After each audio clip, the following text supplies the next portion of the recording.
And Zach, I know how this show is going to end. It's going to end with our take for 99.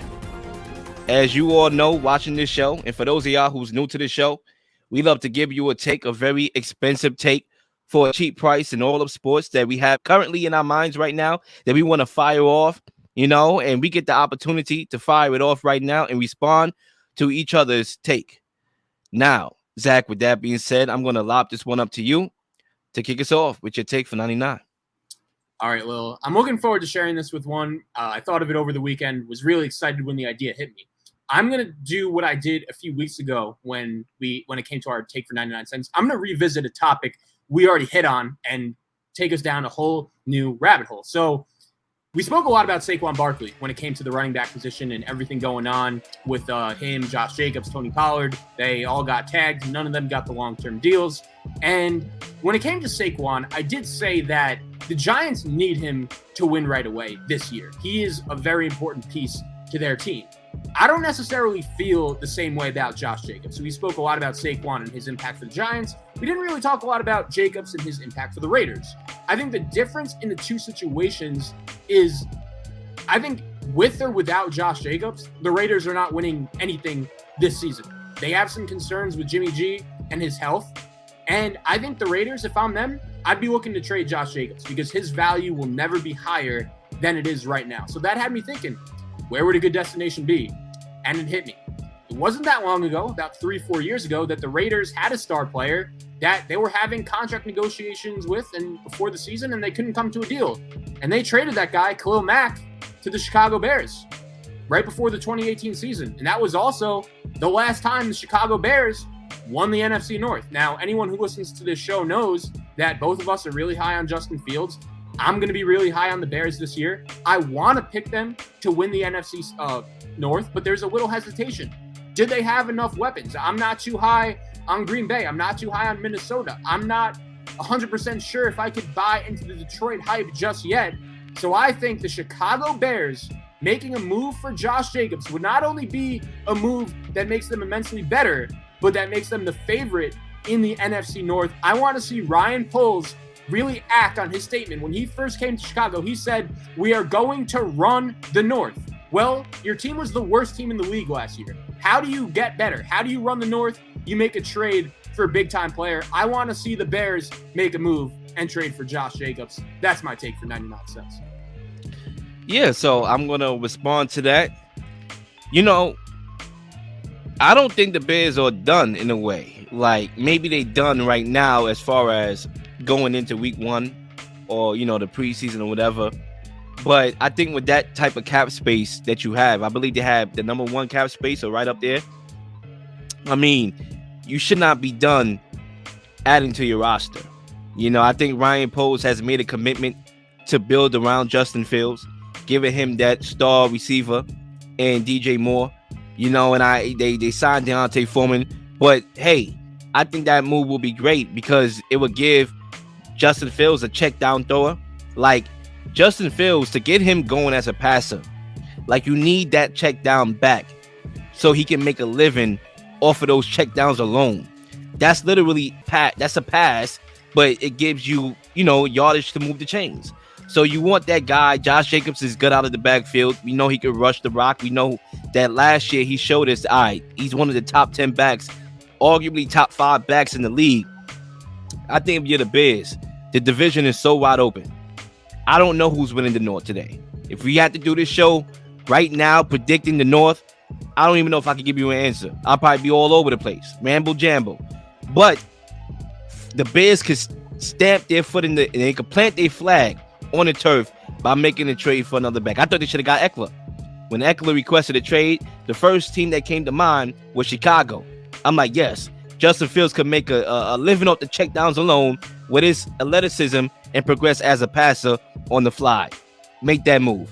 Clearly, Austin Eckler is going back. What's the next move that you can make?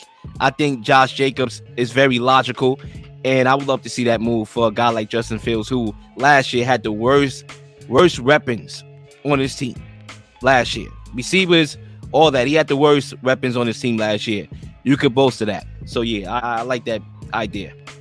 And it's crazy, right? Like 4 or 5 years ago, these teams right before the season made a trade that helped the Bears win the division. Like Khalil Mack to Chicago, that's one of the more impactful trades we've seen the Bears ever make. Why not do it again with the same team? Absolutely. I always love the historical presence. When you bring that up, it's funny because I'm going to have a historical presence, even though it's kind of recent. But I like the historical presence when you're making a take like that, because history often does repeat itself. So I think when you talk about Chicago, nobody wants the football more than they do. Last year, they ran the football the most. Get you a guy like Josh Jacobs. He'll be your clear number one. Khalil Herbert is still that dude. He could be your number two. And Deontay Foreman, who last year was very productive, could be your three. So, yeah, I'm on board. Anyway, I'm going to go ahead with my take for 99, right? And it's funny because we talk about historical presence, right? And even though this may be very recent, this is going to be in the history books, right? We saw Geno Smith last year and how he rose to stardom. You know, one of the more unique Cinderella stories of all time in the National Football League in history that I've ever seen. You know, you're talking about a journeyman who's been in the league 10 years long, right? And was buried and forgotten about on the bench for about 5 years before he ultimately got his second opportunity under Pete Carroll at the age of 32 to make it do what it do. Obviously, they made the playoffs. However, my take is not about Geno Smith. My take for 99 is who could be the next Geno Smith. And I thought about that today, right? As I was preparing for this show, I want to come up with something fly. Geno Smith came to mind. It's funny because I brought that up yesterday in the chat. I talked about Geno Smith and that story, and that's what prompted me to think about this even further. Now, a few names came to my mind, right? You know, maybe Sam Darnold. Hypothetically, he finds his way to be a starter in the league. Maybe Brock Purdy is not ready. Maybe something happens, you know, knock on wood, to any of the quarterbacks, and he gets his opportunity with Kyle Shanahan. He could blossom, maybe him. But then I was like, maybe not, right? Too many quarterbacks on that roster right now. I don't see it. I thought about maybe Jacoby Brissett.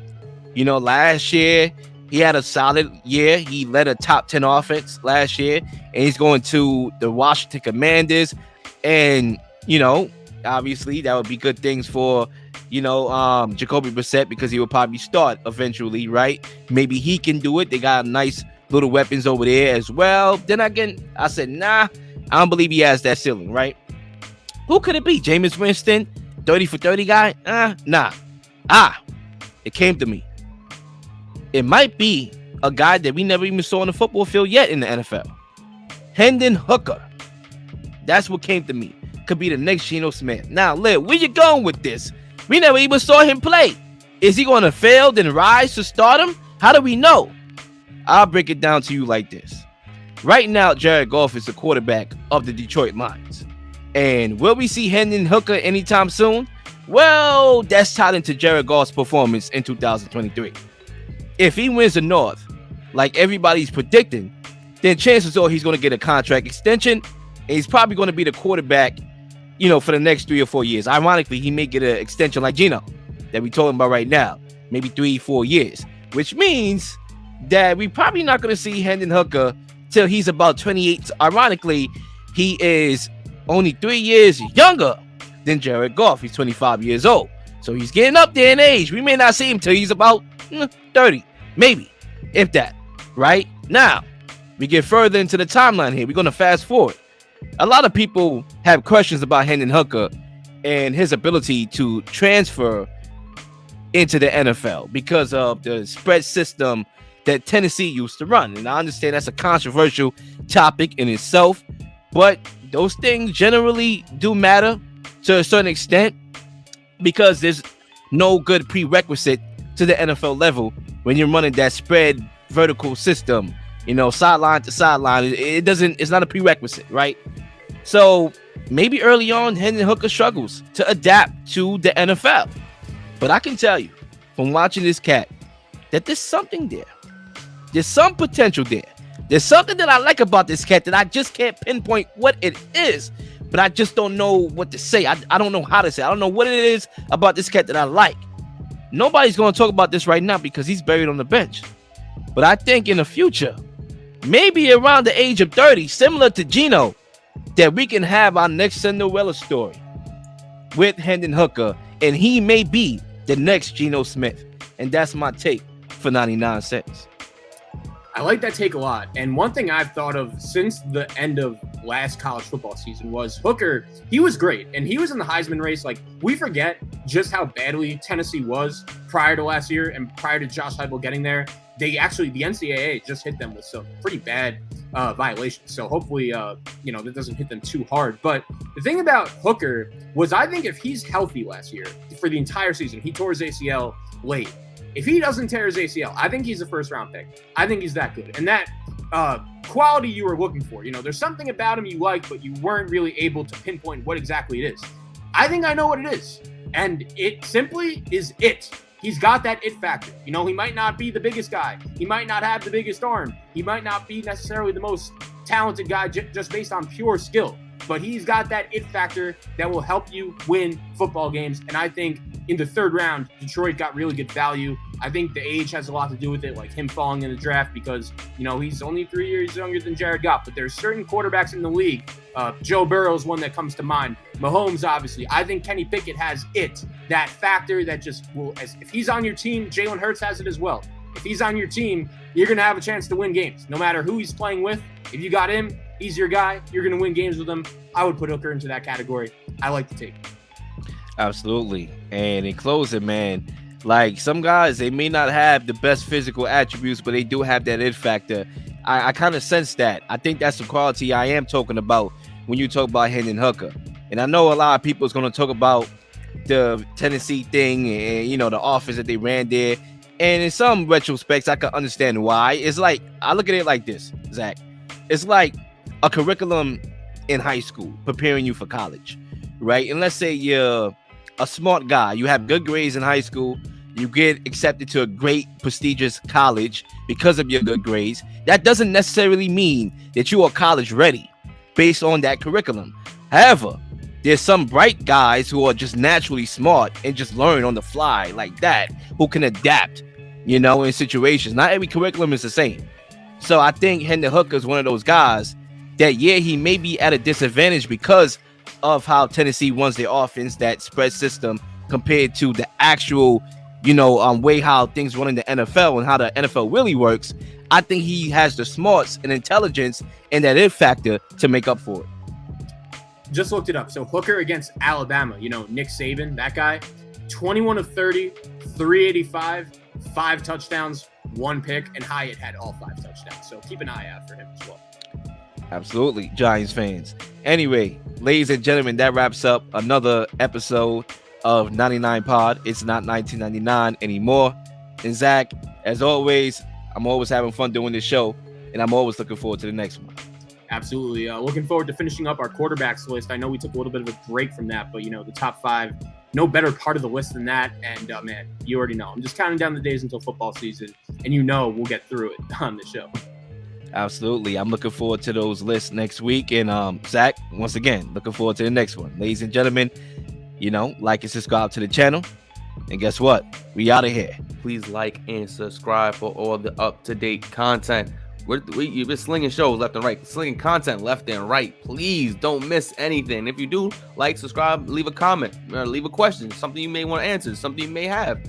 All ideas are great ideas. Nothing's a dumb question.